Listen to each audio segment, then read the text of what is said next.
नमस्कार। कैसे हैं आप सब? आई होप आप लोग काफ़ी ज़्यादा बढ़िया होंगे। एंड आज की इस वीडियो के अंदर हम लोग बात करने वाले हैं ऐसी टिप्स के बारे में जो आपको एंट्रेंस एग्जाम के अंदर काफ़ी ज़्यादा हेल्पफुल आपके लिए होने वाली है। चाहे फिर आप क्राइस्ट यूनिवर्सिटी का सीयूटी टारगेट कर रहे हो, दिल्ली यूनिवर्सिटी वाला सीयूटी टारगेट कर रहे हो, इपमेट जिपमेट आप दे रहे हो, या फिर जेट दे रहे हो जेवीएस का, या फिर आप सेट एग्जाम दे रहे हो सिम्बायोसिस के लिए, एनपेट नारसिमुंजी के लिए दे रहे हो, जो भी आप एंट्रेंस टारगेट कर रहे हो सभी में आपकी इन टिप्स से हेल्प होने वाली है। और देखिए, हम लोग काफ़ी पहले से स्टूडेंट्स को प्रिपेयर करवा रहे हैं, उनको काफ़ी टिप्स हर साल देते रहते हैं। तो आप हमारे रिजल्ट्स भी देख सकते हैं, कितने बढ़िया रिजल्ट्स हमारे रहे हैं, कैसे स्टूडेंट्स कहाँ कहाँ पर आज के टाइम पर पढ़ाई कर रहे हैं। टेलीजुकेशन.com हमारी वेबसाइट पर जाकर के आपको सारे हमारे रिजल्ट्स भी दिख जाएंगे। बाकी अगर आपको प्रिपरेशन हमारे साथ करनी है तो वो भी आप कर सकते हैं। व्हाट्सएप पर आपको सिर्फ एक हेलो सेंड करना है, हम लोग आपको कोर्स की details and demo lectures send कर देंगे। और अगर आपको डेमो लेक्चर्स सही लगते हैं तो आप भी अपनी तैयारी आज से ही शुरू कर सकते हैं। चलिए बात करते हैं टिप्स के बारे में। देखिए, आज की इस वीडियो के अंदर काफ़ी अलग अलग तरह की टिप्स आपको देने वाला हूँ। प्रिपरेशन से रिलेटेड भी होंगी, इसके अलावा आपके एग्जाम सेंटर से रिलेटेड भी होंगी, यूनिवर्सिटीज़ एंड कॉलेज से रिलेटेड भी होंगी। सबसे पहली टिप, थिंक स्मार्ट। ये इसका क्या मतलब है? थिंक स्मार्ट का मतलब है कि भाई मान लीजिए आप एक एंट्रेंस एग्जाम को टारगेट कर रहे हैं, जैसे कि आपका ड्रीम है कि भाई मुझे तो सिर्फ और सिर्फ सिम्बायोसिस के अंदर ही एडमिशन लेना है। अब आपने सिम्बायोसिस का एग्जाम पैटर्न देख लिया, भाई जीके ओबल एलआरडीआई क्वांट्स आ रहा है सेट एग्जाम के अंदर, आप मेहनत करने में लगे हुए हो, और उसके बाद आपको पता चलता है कि यार सिम्बायोसिस में मेरा एडमिशन हुआ ही नहीं और किसी दूसरी सिटी के अंदर मैं एडमिशन ले नहीं सकता हूँ क्योंकि मैंने फॉर्म ही नहीं फिल किया था। तो इस मूवमेंट पर आपको स्मार्टली थिंक करना है, स्मार्टली आपको सोचना है। और इसका क्या मतलब है कि भाई अगर मान लीजिए एग्जाम पैटर्न आपका जीके ओबल एलआरडीआई क्वांट्स का ही है तो सिम्बायोसिस का भी यही है। इसके अलावा आप क्राइस्ट देखोगे, क्राइस्ट का भी वही है, इसके अंदर सिर्फ फंडामेंटल अकाउंटिंग ऐड हो जाएगा। इसके अलावा अगर आप मान लीजिए भाई जेवीएस का एग्जाम पैटर्न देखोगे, जेड का बीएमएस के लिए वही है। अगर आप डेनिवर्सिटी के लिए देखोगे तो वहाँ पर मैथमेटिक्स का डोमेन आ जाता है, बाकी ऑलमोस्ट सेम ही है। तो जितने भी आप एंट्रेंसेस टारगेट करते हो यूजी मैनेजमेंट के अंदर, आपका ऑलमोस्ट सिलेबस सेम ही होता है। और अगर सिलेबस सेम है, एग्जाम पैटर्न सेम है, तो भाई सिर्फ आप एक ही यूनिवर्सिटी को क्यों टारगेट करते हो? आपको डिफरेंट मल्टीपल यूनिवर्सिटीज टारगेट करनी चाहिए।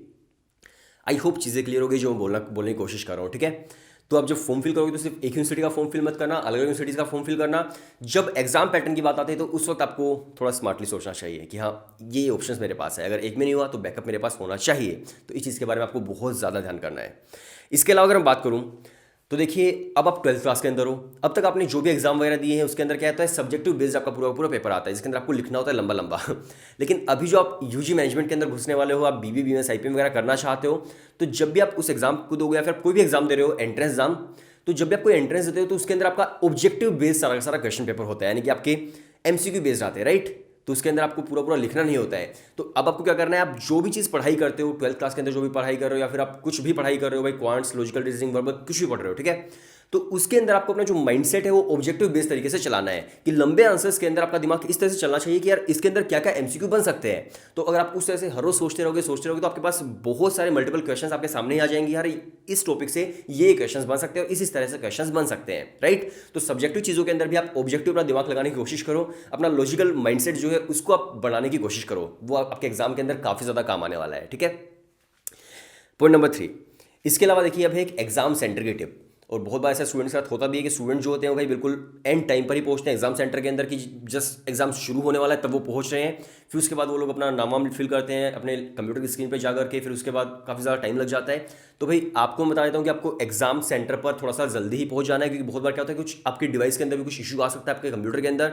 तो ताकि आप पहले ही पहुंच जाओ, पहले आप आइडेंटिफाई कर लो और पहले आपकी प्रॉब्लम सोल्व हो सके, तो इसलिए वो बहुत ही ज़्यादा ज़रूरी है भाई कि आप एग्जाम सेंटर पर टाइम से पहुंच जाओ। क्योंकि अगर टेक्निकल इशू आ जाता है तो आप कुछ नहीं कर पाओगे, वो टाइम तो चलता ही रहेगा और जैसे ही टाइम खत्म होगा आपका एग्जाम भी खत्म हो जाएगा। अब आपका माउस नहीं चल रहा है, आपका कीबोर्ड नहीं चल रहा है, तो आप कुछ नहीं कर पाओगे, ठीक है? तो इसलिए आपको एक बार पहले जाकर जाना चाहिए जल्दी, और थोड़ा सा अपना पूरा पूरा एग्जाम देख लेना चाहिए, अपना पूरा डिवाइस से चेक कर लेना चाहिए क्या सही चल रहा है या फिर नहीं चल रहा है, ठीक है? तो ये आपके लिए काफ़ी ज़्यादा ज़रूरी है। इसके अलावा अगर मैं बात करूँ तो फिर आता है चूज़ परफेक्ट स्टडी मटेरियल। अब इसका क्या मतलब है? अब देखिए, बहुत बार क्या होता है कि जब भी आप यूजी मैनेजमेंट टारगेट कर रहे होते हो तो कैट का एक पूरा का पूरा बुक सेट होता है। बहुत सारे बच्चे होते हैं कैट का बुक सेट भी ले लेते हैं, डेफिनेटली आप ले सकते हो, कोई इशू नहीं है। लेकिन कैट के अंदर जो आपका question of standard of question होते हैं वो काफ़ी बार डिफरेंट भी होते हैं, डिफिकल्ट भी होते हैं। और आप जो एग्जाम दे रहे हो भाई, क्राइस्ट है, सिम्बायोसिस है, डिफरेंट एग्जाम्स है, उसका डिफिकल्टी लेवल डिफरेंट हो सकता है। तो अगर आप कैट की बुक भी परचेज करें तो उसके अंदर आपको ये देखना है कि भाई जो मोस्ट डिफिकल्ट क्वेश्चन है उनको आपको छोड़ करके मॉडरेट जो क्वेश्चन है उस पर आपको ज़्यादा फोकस करना चाहिए। तो जो भी आप स्टडी मटेरियल ले रहे हो, जहाँ से भी ले रहे हो, तो आपको मॉडरेट जो क्वेश्चन है, मतलब मान लीजिए डिफिकल्ट अगर है तो उसके मॉडरेट क्वेश्चन ही आप देखो। अगर आप कैट का एग्जाम कुछ भी उठा रहे हो तो आप पढ़ाई कर सकते हो कैट से, डेफिनेटली आपके वर्बल के अंदर, इंग्लिश के अंदर बहुत हेल्प होगी, क्वांट्स के अंदर बहुत हेल्प होगी, काफ़ी हेल्प होगी। लेकिन आपको क्वेश्चंस के स्टैंडर्ड आपको देखना पड़ेगा कि मैं जो एग्जाम पैटर्न दे रहा हूँ उसका स्टैंडर्ड क्या आने वाला है, वो आपको बहुत ज़्यादा ध्यान देने की जरूरत है, ठीक है? बाकी अगर आप हमारे साथ प्रिपरेशन करते हो तो हम लोग आपको ई बुक्स तक प्रोवाइड करते हैं भाई एप्टीट्यूड की। वहाँ पर स्टैंडर्ड जो क्वेश्चन है वो बिल्कुल उसी एग्जाम पैटर्न के हिसाब से होते हैं जो आप टारगेट कर रहे होते हैं। इसके अलावा आपको जो मॉक टेस्ट हम प्रोवाइड करते हैं, मान लीजिए आप क्राइस, सिम्बोसिस, इक्विपमेंट, जो भी आप मॉक टेस्ट टारगेट करोगे वो मल्टीपल मॉक टेस्ट आपको सभी के अलग अलग मिल जाएंगे और उसके अंदर आपको स्टैंडर्ड ऑफ क्वेश्चन एक्जैक्टली वैसे ही मिलेंगे जो आपके रियल एंट्रेंस एग्जाम के अंदर आने वाले हैं। तो उसमें हमारे कोर्स के अंदर आपकी काफ़ी हेल्प हो सकती है। व्हाट्सएप पर सिर्फ एक हेलो सेंड करना है राइट।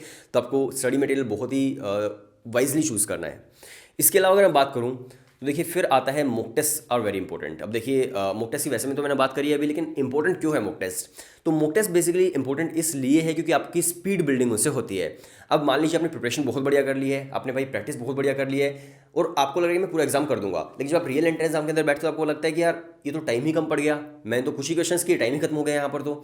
लेकिन अगर आप मॉक टेस्ट अटेम्प्ट करोगे अपने एग्जाम से पहले ही तो आपका माइंडसेट बिल्कुल उसी स्टैंडर्ड में चलने वाला है कि इस लेवल के क्वेश्चंस आएंगे, इतना टाइम मुझे मिलेगा और मुझे इस तरह से सारे के सारे क्वेश्चंस करने हैं। तो इसलिए मॉक टेस्ट बहुत इंपॉर्टेंट होते हैं कि आप भाई रियल एंट्रेंस एग्जाम से पहले वैसे ही आप क्लोन एंट्रेंसेज ये थोड़ा अलग वर्ड है राइट। तो मॉक टेस्ट जो आप अटेम्प्ट कर लो ताकि भाई आपकी प्रिपरेशन उसी लेवल की हो सके जिस तरह से आपके एग्जाम आने वाला है, जितने टाइम आपको मिलने वाला है उतने टाइम के अंदर आपको प्रेशर आपका माइंड के अंदर हो तो आप बहुत ही बढ़िया तरीके से परफॉर्म कर पाएंगे। तो मॉक टेस्ट बहुत जरूरी होते हैं, तो वो आप जरूर देना, ठीक है। बाकी यही टिप्स थी आप लोगों के लिए और मिलते हैं नेक्स्ट वीडियो के अंदर। तब तक के लिए बाय बाय एंड टाटा। और अगर आप प्रिपरेशन करना चाहते हो व्हाट्सएप पर सिर्फ एक हेलो सेंड कर दीजिए।